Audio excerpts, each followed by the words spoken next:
Enfin, une bonne nouvelle pour le consommateur. Les prix baissent.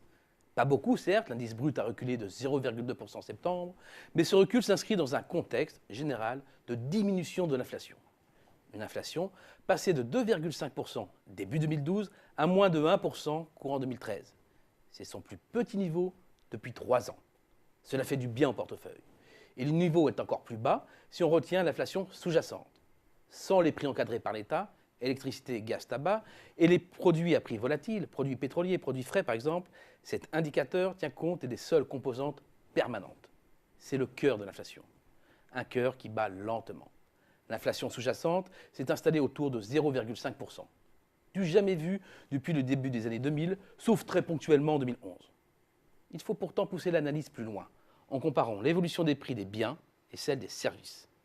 Et côté biens, les prix baissent et de plus en plus. Et si les prix reculent, c'est parce qu'en amont, chez les industriels, les prix de production sont sur une pente négative. Pire encore, la baisse s'accélère pour atteindre 0,8% en septembre. Et ce recul ne s'explique pas par des gains soudains de productivité, ensuite répercutés sur l'aval. Non, les prix baissent parce que les pressions sur les marges, elles, ne faiblissent pas. Et pour cause. À la concurrence toujours très rude des pays émergents sur les produits d'entrée de gamme, s'ajoute maintenant celle des pays européens qui ont misé sur la déflation salariale pour gagner en compétitivité. Or, cette concurrence-là se situe sur des niveaux de gamme de production très proches de ceux des industriels français. Pour survivre, il faut donc suivre et baisser ses prix. Et cette baisse est un poison mortel.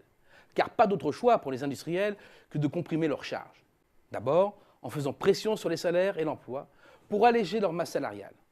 Ensuite, en gelant tous les projets d'investissement, d'autant qu'avec des prix en baisse, le taux d'intérêt réel devient asphyxiant. Enfin, en faisant pression sur les fournisseurs, y compris ceux des services aux entreprises, cabinets comptables, agences publicitaires, SS2I, qui à leur tour réduisent leurs charges. De proche en proche, tous les secteurs sont contaminés. Les commerçants doivent alors composer avec une demande étouffée dans une économie où salaire et embauche font du surplace. Pour pousser leurs ventes, ils baissent leurs prix en faisant pression sur l'amont, c'est-à-dire les industriels. C'est ainsi que se referme, se diffuse et s'auto-entretient le piège de la déflation.